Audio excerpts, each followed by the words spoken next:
Okay, good afternoon. Welcome to the CrySP speaker series on privacy. Our speaker today is Matthew Finkel from the Tor Project.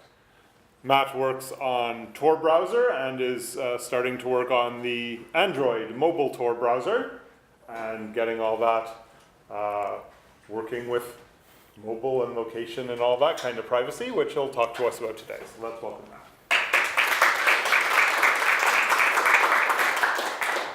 Hi, I'm Matt Finkel. This is my talk on Where's Waldo? And specifically, I'll be focusing on location privacy with mobile devices and how the world is becoming more connected, but there are still a lot of privacy implications with this. So I just want to say thank you to CrySP and to all of you for coming to this talk and for hosting us. So as a brief intro about myself, I've been working with Tor for about 5 years, actually a little bit over 5 years at this point. I recently started working as a Tor browser developer, and I've been working with Android since the late 2000s, and my current job is actually bringing Tor Browser, which is only on desktop, to Android as well. And basically the reasoning for this talk is that Tor Browser provides a lot of application level protections for using the web. And mobile devices have a lot of problematic interfaces with mobile networks and the internet as a whole. And so I really just wanted to take a look at what else is there to mobile devices that we should really be looking into. And only looking at Tor Browser and only looking at the application layer really isn't enough. So I'm not expecting that this is going to hit all the points on mobile technology, and I definitely do not consider myself an expert in this field, but I've spent quite a bit of time researching what is currently in use and a bit of what the future will look like. And so these are the topics that I'm looking at today. So where's Waldo? The world has evolved a lot over the last decade, and the number of smartphone users in the world has increased by almost 1 billion people in the past 4 years. And it's projected to have almost another 1 billion people in the next 4 years.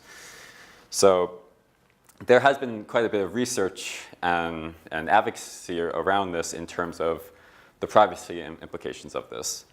And this talk does touch on quite a bit of previous history from that. So if you're looking for a needle in a haystack, it's extremely difficult to find that needle. But what if Waldo had a phone? Or rather, what if Waldo had a tracker? A lot of the tracking terminology in terms of phones nowadays actually has to do with how the phone is actually much more than a phone. It's not just a cell phone that people carry around and use for communication. It's actually more like a robot. And it's like, it could be as if we're the arms and legs of this robot brain that many of us really don't understand what the device is doing. So if we're going to be looking for Waldo somewhere in the world, then these are some points and some interesting items that we can look at and look into in terms of where we could potentially locate this wandering character. So we'll first concentrate on the call detail records. These are basically entries in some database of where Waldo might be. And particularly, this is a spreadsheet that I found on the internet from about 1.5 years ago of where Waldo was.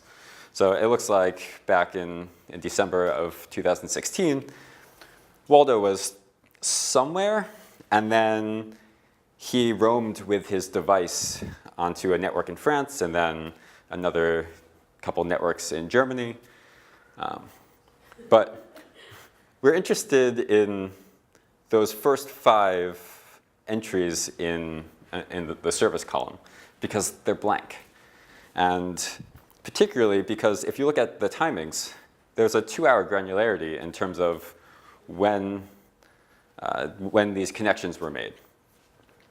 We're actually lucky because this is the data connection. This is a listing of all the data connections, potentially aggregated a bit, that Waldo's device actually made to the mobile network. And in terms of the amount of information that's available, compared with a separate set of information for voice calls or for messaging, where those entries are only if there's an incoming call or incoming message or outgoing message, that information can be quite sparse. But for data connections, mobile devices actually make a lot of connections in the background. And the user is generally completely unaware of this. So the data connections in a call detail record actually provide much more information and much more granular location information about a specific device. So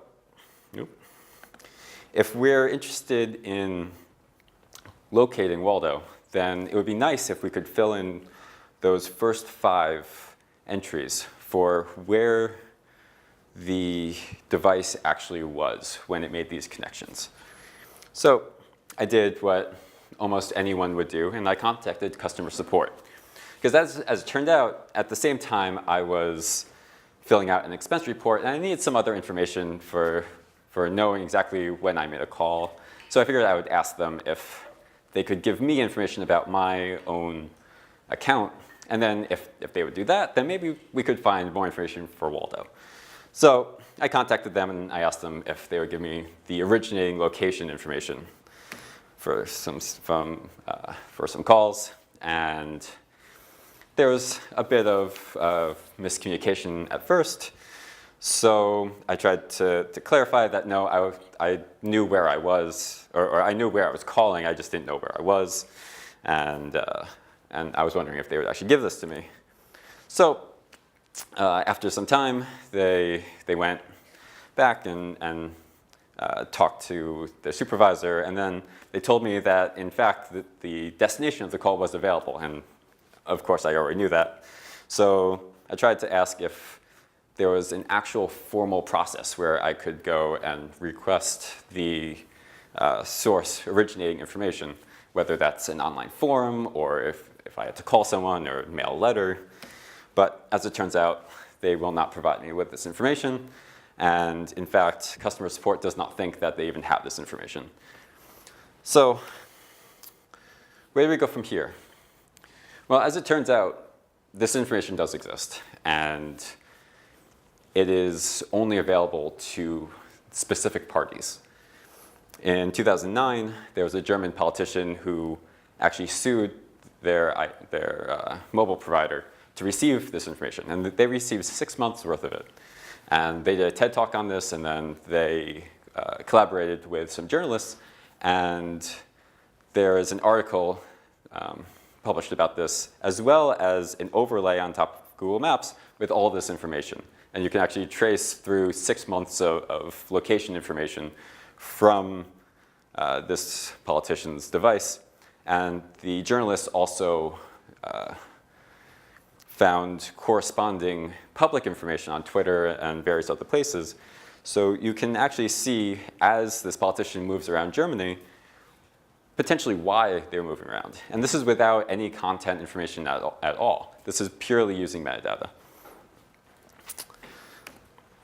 So I think it's important to remember that just simply having a device, a lot of information is being tracked and stored. So there's voice calls are all being tracked within some time frame, same as text messages and data connections. And in general, users do not have any access to this. But the call detail record provides the device information at specific times, and they're through the judicial process, through either lawsuits or law enforcement, they are able to actually obtain this. So related to call detail records, but a more specific topic, is how this location information is actually derived. And this comes from cell towers. Cell towers provide a lot more information than most people realize. And so this is just a general diagram of what LTE, the long-term evolution network for mobile carriers looks like. This is one type of 4G connectivity, but as you see, most networks actually support heterogeneous connectivity for different devices. So it supports 2G, 3G, LTE, and also some various offload mechanisms, whether that's through Wi-Fi or smaller cell sites. So for the first two, 2G and 3G, they're quite similar in this respect.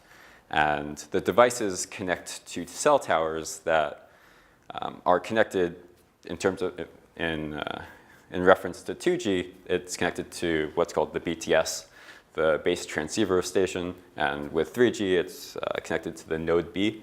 They basically play the same role in these networks.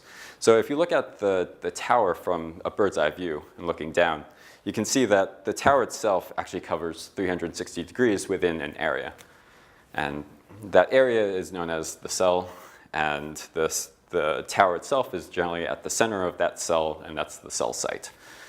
And a tower for 2G and 3G generally has three sides to it.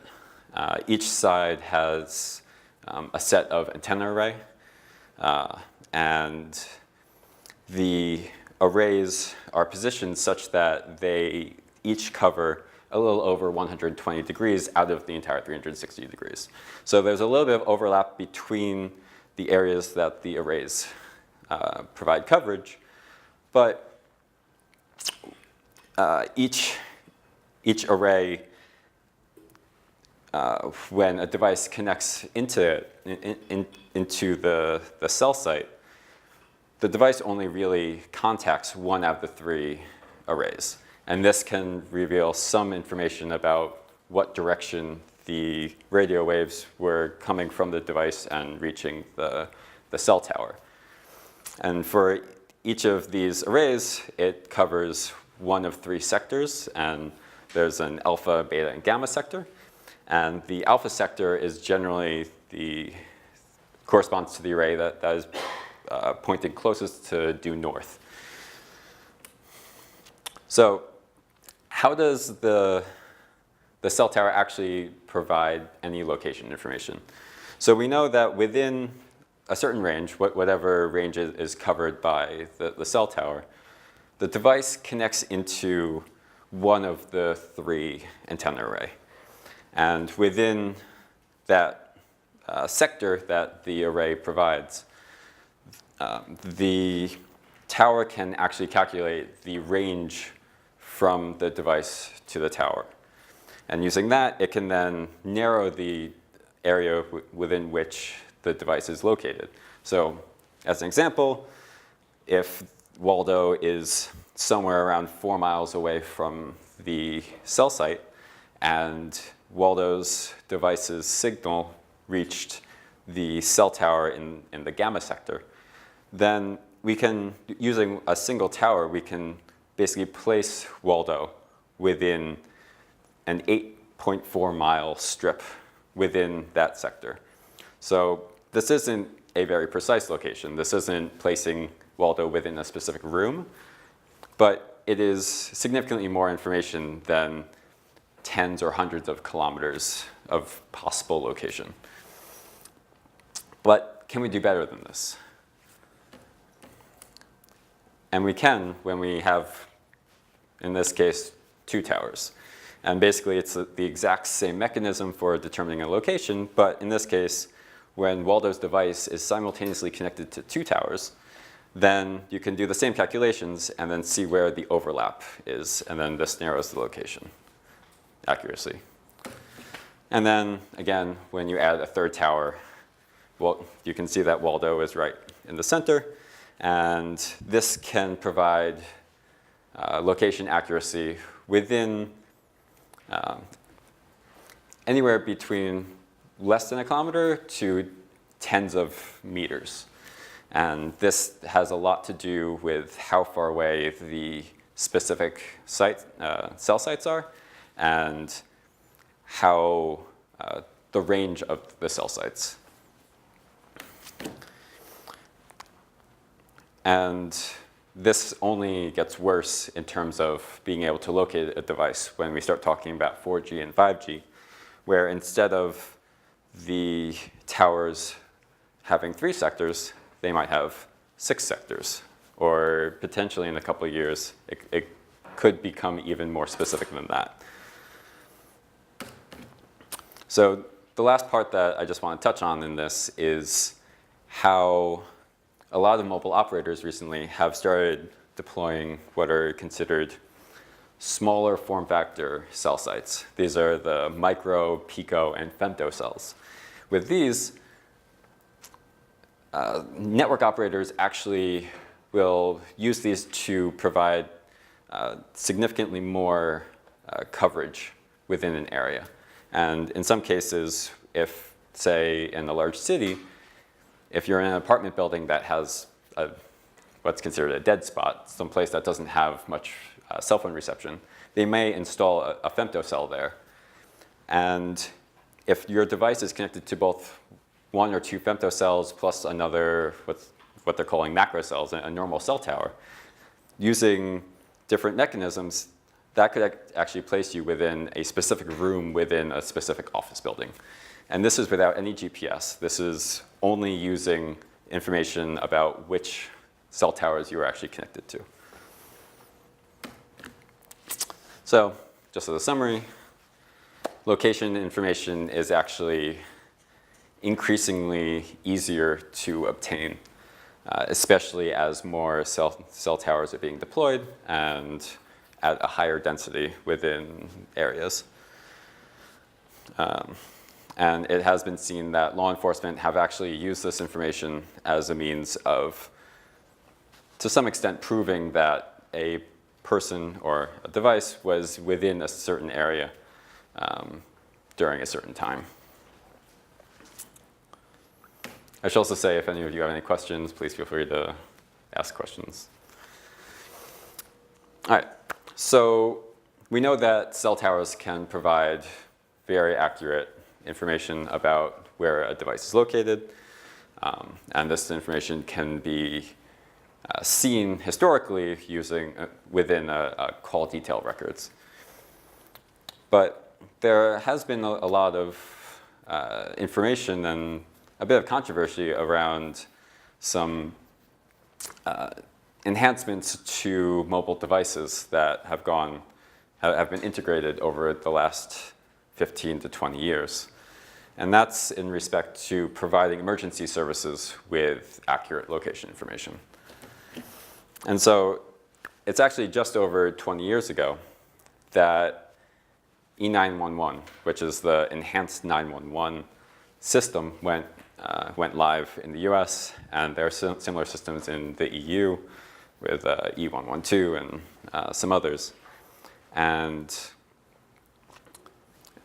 there are journalists and privacy advocates who, although they acknowledge that location information is extremely important when someone has an emergency and they actually need help, this information can also easily be abused. And we have seen it abused over the years, and very little has actually been done to correct this.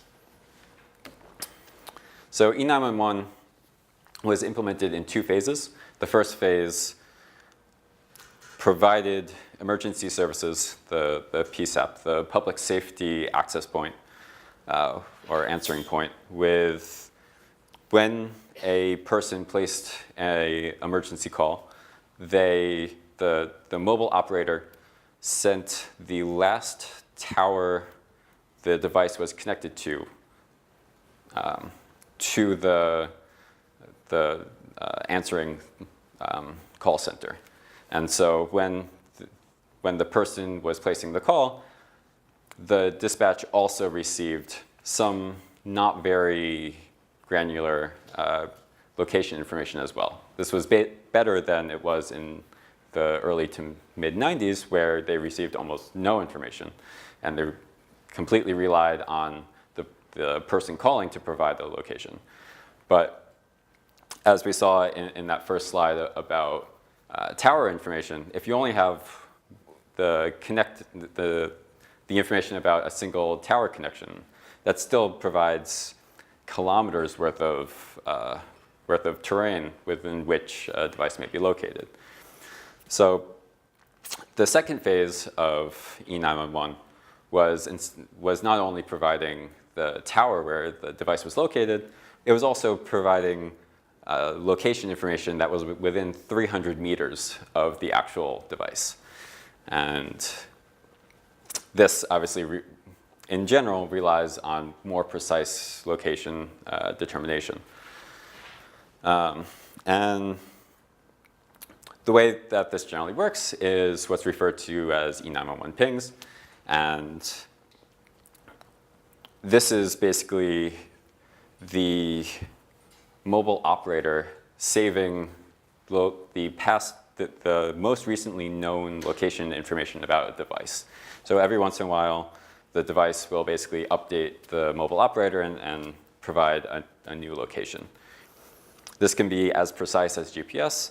For example, when many devices first connect to the network, they will receive some GPS information, and particularly when GPS is enabled on the device will download a very small amount of GPS information and then offload the rest of the calculations to the mobile network. This is referred to as assisted GPS, where the device gets some information, sends that to the mobile operator.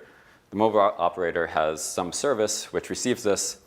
They already have all of the GPS information, and then they basically are able to provide a precise location, which they then send back to the device so that the device knows where it is.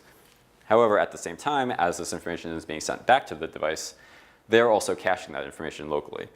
And so when an emergency call is placed, they can just look up the last known location in the database and send that along.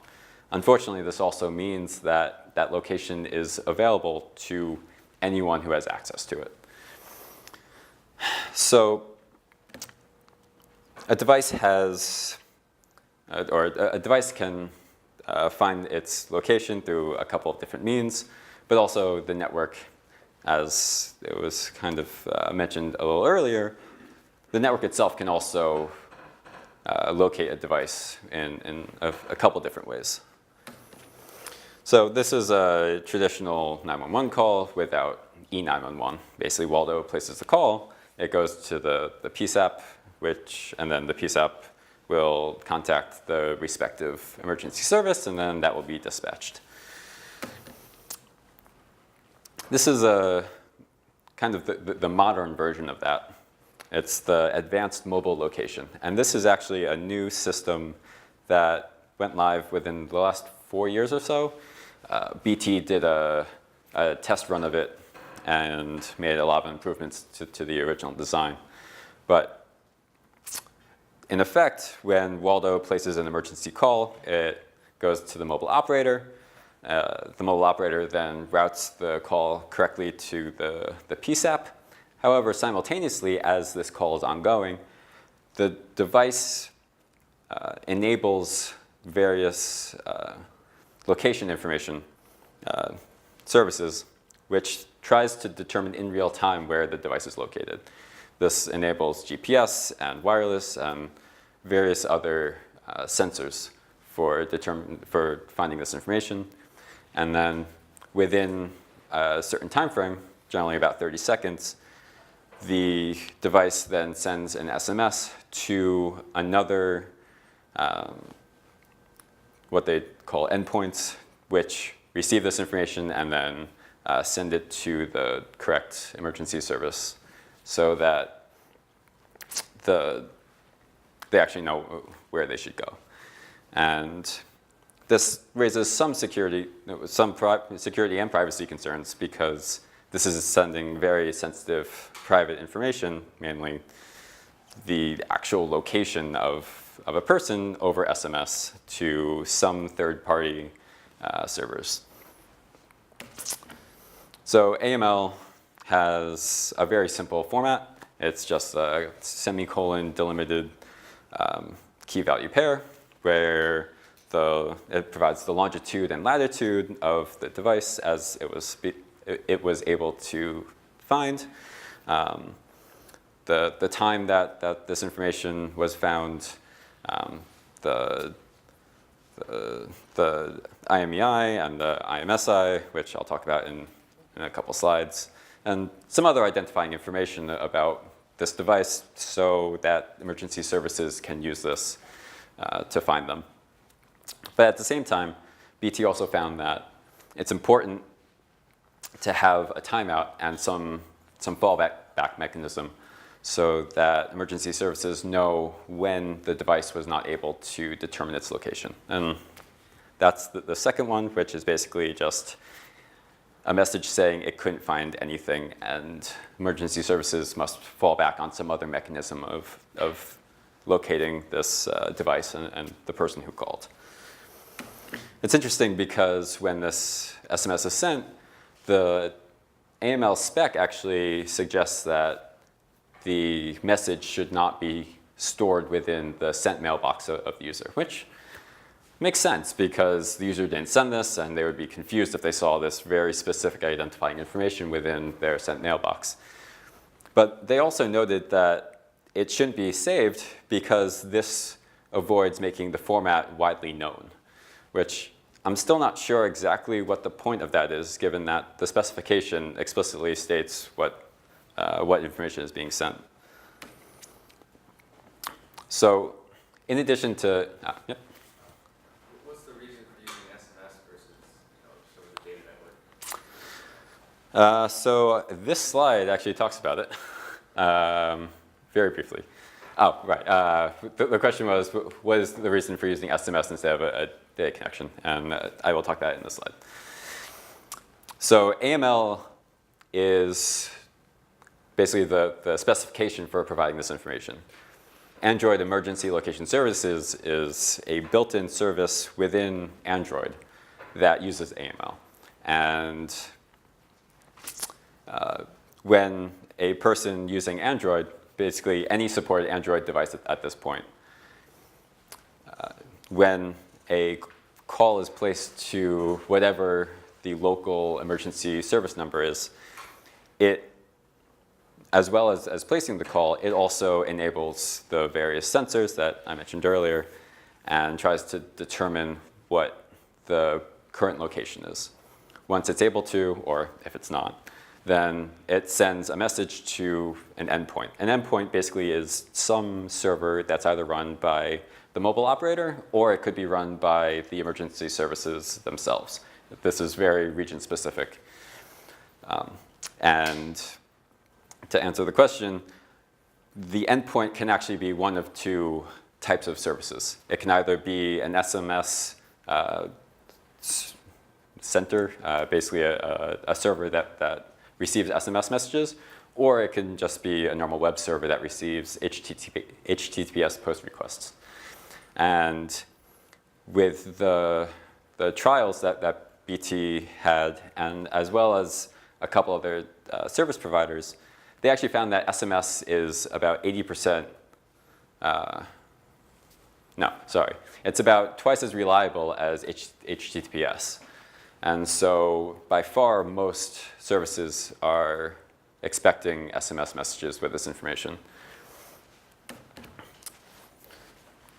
So we talked about AML, and we talked about the emergency location service. But in addition to Android, of course, Apple's iOS also has its mechanisms. And they recently integrated what they called, I think it's pronounced Hello. And it's the hybridized emergency location. And this is essentially the same as Android's emergency location service, where when a 911 or emergency call is placed, it enables all the various sensors and tries to locate its information in real time, and then sends it over to the emergency services. Apple also recently started engaging with this company, RapidSOS, where they provide this centralized service that already integrates with a lot of emergency services. And they provide a modern, more updated mechanism versus just sending something over SMS to the phone system at the PSAP. So both of these provide real-time location information, and they're both derived from multiple sources. But there are different privacy implications about both of them. On the one hand, AML is over either SMS or over HTTPS, but most deployments actually use SMS, which means that this very identifying location information is being sent roughly in the clear. And on the other hand, Hello and RapidSOS are proprietary centralized systems where there's, as far as I can tell, almost no oversight. So AML is decentralized in terms of how different mobile operators and emergency services are actually deploying their own. So this is just an overview of the different types of emergency location derivation systems that are being deployed at this point. The question was, will a phone respond to an E911 ping if the phone did not place an E911 call? And so I think there's a bit of a misunderstanding about what an E911 ping is. And I actually had this misunderstanding until I started doing this research, where the ping is not it's not the mobile operator sending some active message to the device to have it respond with a location. This is occasionally the device sends updated location information to the provider, and then the provider actually caches that. So it's a ping from the device to the mobile carrier, and then that information is queryable on their side. So it is also possible, as I understand it, to receive real-time or near real-time updates when these pings come in. So I've read about some instances where law enforcement can actually receive near real-time location information about a subject because their device is sending these updates and they're seeing these updates come in.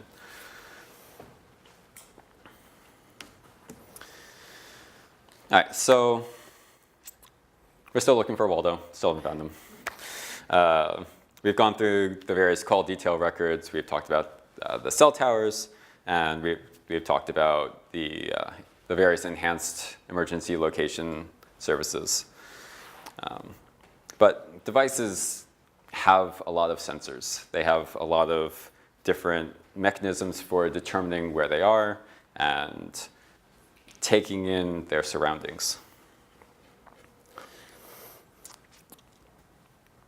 So a device, just very roughly, there are many more. They have a lot of identifiers. The device itself has the IMEI. There's also the IMSI or the IMSI. There's the Wi-Fi and the Bluetooth MAC addresses and various more. So the IMEI and the IMSI are very interesting identifiers because these are what law enforcement look for when they deploy cell-site simulators. Cell-site simulators are also referred to as IMSI catchers or stingrays. They all basically accomplish the same goal. If someone has these, and in many jurisdictions they're illegal for anyone who isn't law enforcement, they're able to basically jam an existing cell tower's signal and then replace it with their own. And as long as a device is willing to connect to the strongest signal within the area, then the device will just choose to connect to this cell-side simulator. When this happens, the simulator actually receives three very important identifying information. They receive the phone number of the device, but they also receive the IMEI, which is the equipment identifier. So it's a unique identifier per device. And then they also receive the IMSI, the subscriber identifier. And this is, using these three pieces of information, they can then go back to the network operator and correlate a device and a device's activity with a specific person.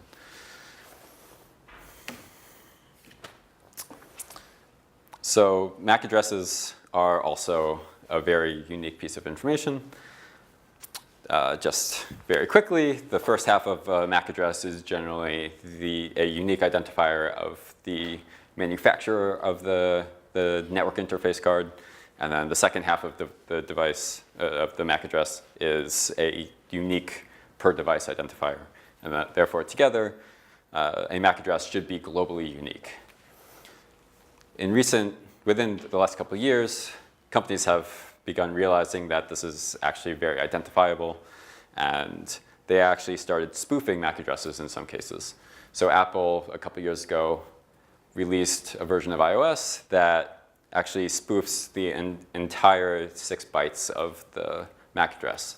But this is only specifically when the wireless card in the iPhone is scanning for mobile networks.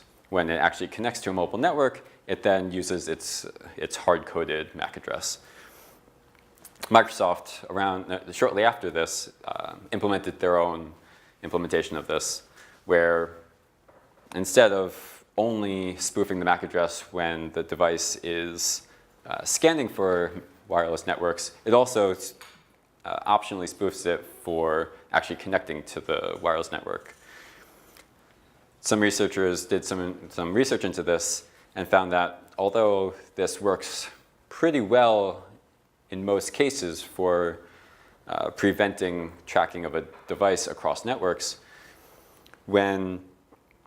because the spoofing of the MAC address is optional when it actually connects to the wireless network, there is a correlation between the spoofed address and the hardware address when the device actually connects, because if you look at the packet headers, the sequence numbers are not reset when the MAC address was changed. So if identity leakage is hard, and there's definitely progress being made in this regard, especially as vendors are realizing that broadcasting an identifier is actually harmful to their users. So it seems like progress is being made. Devices also have a lot of sensors. There are accelerometers and gyroscopes, microphones, etc.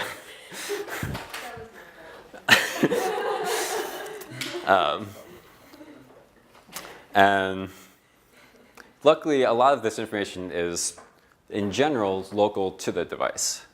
But as the web actually becomes basically the substrate for a lot of different communication, particularly web browsers have started integrating the capability of accessing these sensors from web pages.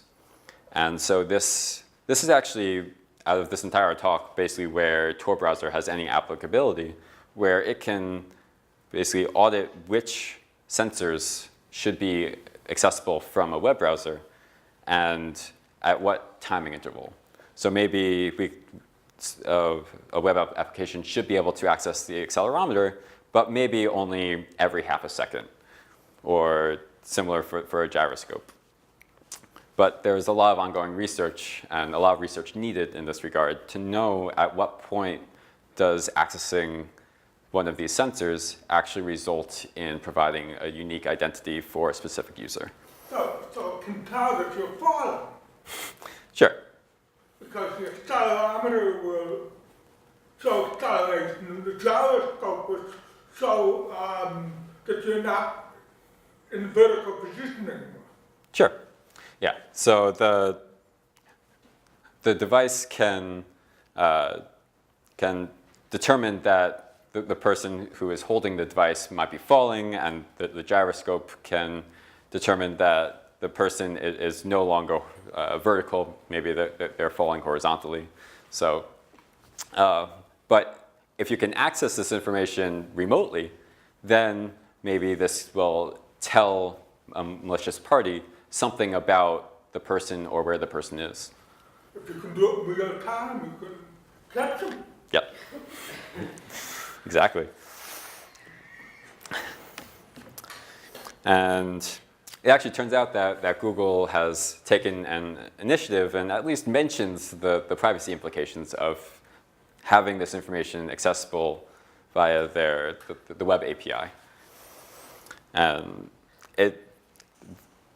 Chrome itself does not have a lot of restrictions in terms of this, but as an example, they require that accessing this information only occurs over an HTTPS session, which at least doesn't result in this information being spread across the internet. But as it turns out, there are instances of devices, of apps that are running on these phones that are actually using the sensors and using the capabilities in a way that the user never understood would happen. There was this case last month, actually, where there was this official football app where users agreed to allow the app to enable the microphone and take recordings, as well as use the location information. And they would do this, the app would do this so that it could determine if the device was within a bar or some area where football was on the television, and then it would send this information to the servers, to the companies, to the organization's systems to find out if that location actually had a subscription for showing football on the television. And rightfully, people were outraged when they realized that this was happening. But in fact, users actually agreed to allow this. And so, just as a summary, devices have a lot of information. The situation is improving in some regard, but there is still a lot of unknowns about what sensors, what level of sensor access is identifying, and what results in a unique fingerprint for each device. So we've gone through call detail records, cell towers, enhanced emergency location, and the device's ability to experience its environment and know what are its surroundings. So the last piece is basically just talking about what the internet provides in terms of privacy. This doesn't go into too much detail. It's just a couple of points about how IPv6 is bringing about the future of the internet and what we should keep in mind and what topics might need some further research. So IPv4 has been around for since 1980. IPv6 came about in the mid-1990s when the community realized that IPv4 was not enough, and there were a lot of lessons learned from IPv4, and IPv6 was going to be a necessity. So in terms of current IPv6 adoption, about a quarter of all users' connections that Google receives are over IPv6.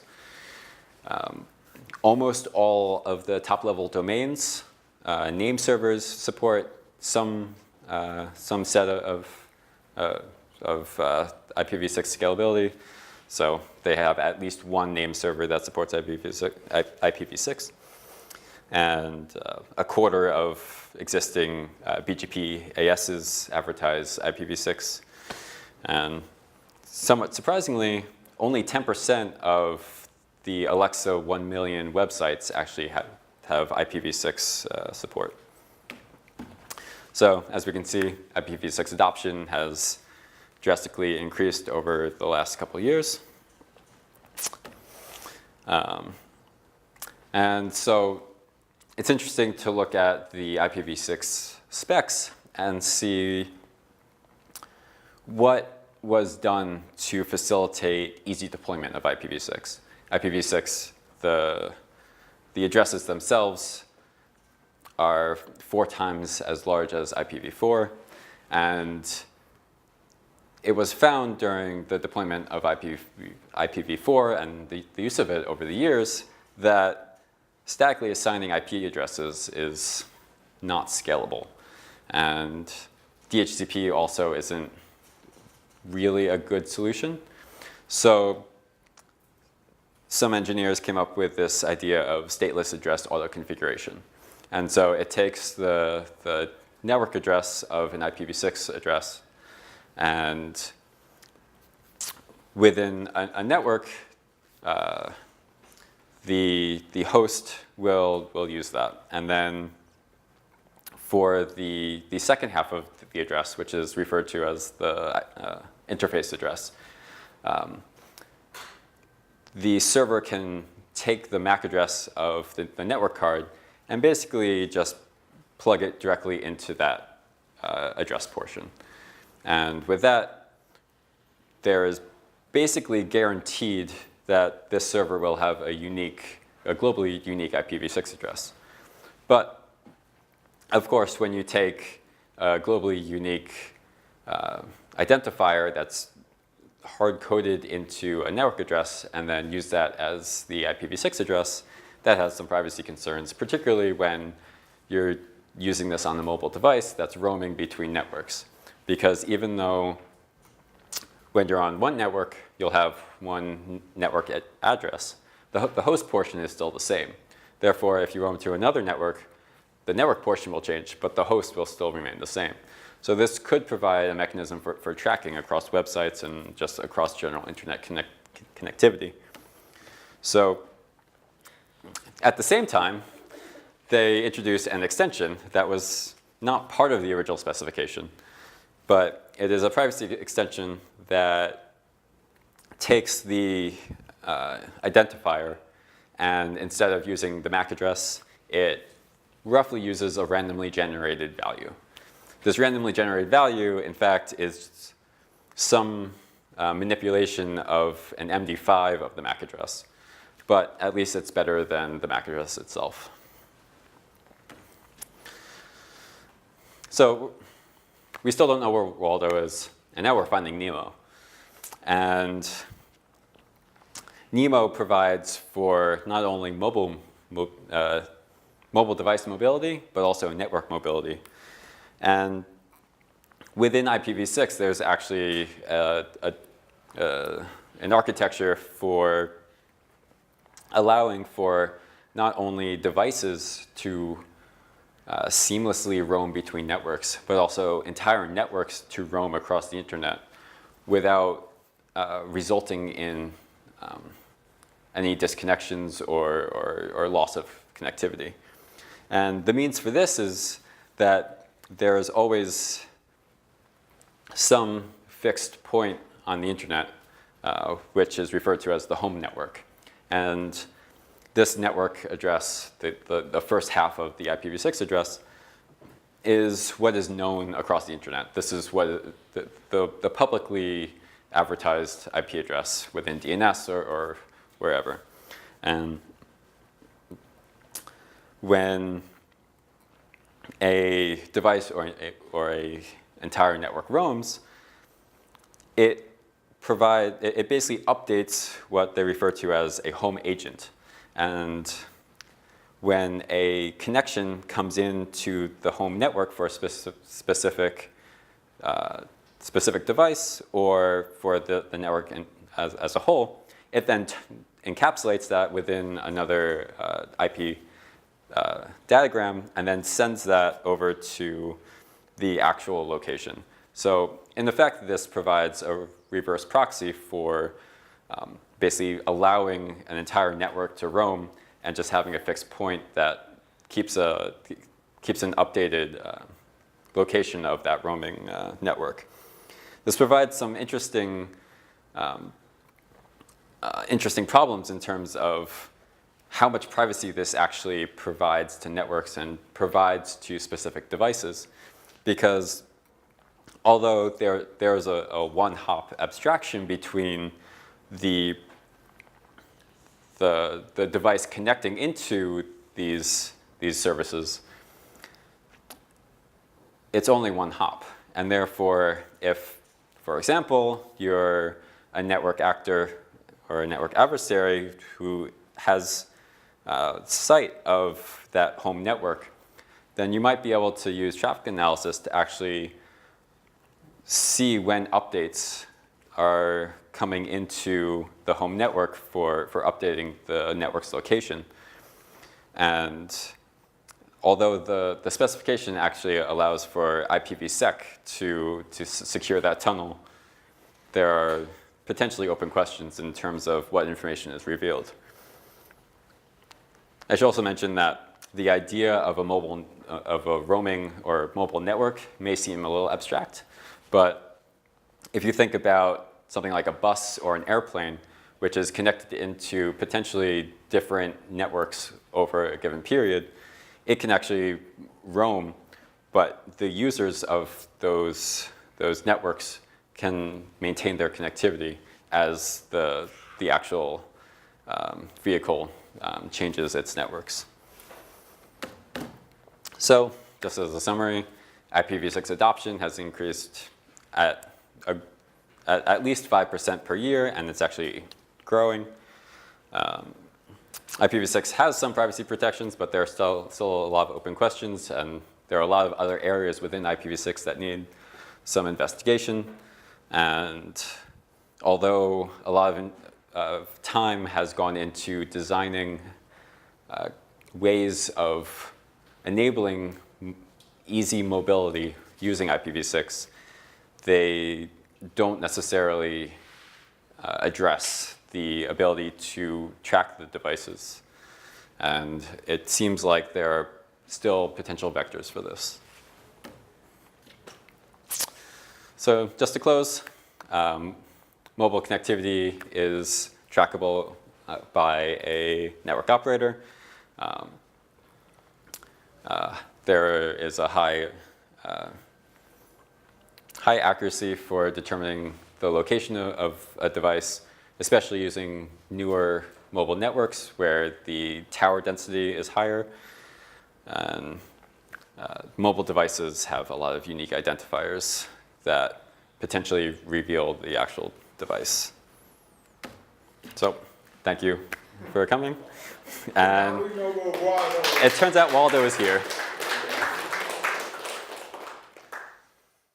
The question is, when given all the information that's being leaked, does putting the phone into airplane mode actually prevent this? That is a really good question, and some people should really look into that using some technology I do not have access to. But I think there are a lot of people who believe that it works, but there are also a lot of people who believe it doesn't work, and it would be nice to have some actual setup that can detect when when radio waves are being transmitted. So one of the answers was, especially in terms of on airplanes where devices need to be turned into airplane mode, but people are allowed to use the Wi-Fi. So it's some of the radio waves are potentially disabled while others are not. And understanding what is actually disabled and what isn't would be useful. And it was also mentioned that it's possible that although some of the radio connections are disabled, it's possible maybe the E911 pings are still being transmitted. The question was, does the cell site simulator work as a fake base station? And the answer is yes. The question was, these are generally illegal unless you're law enforcement, and are there guidelines for when? And as far as I understand, there aren't any guidelines. Any other questions?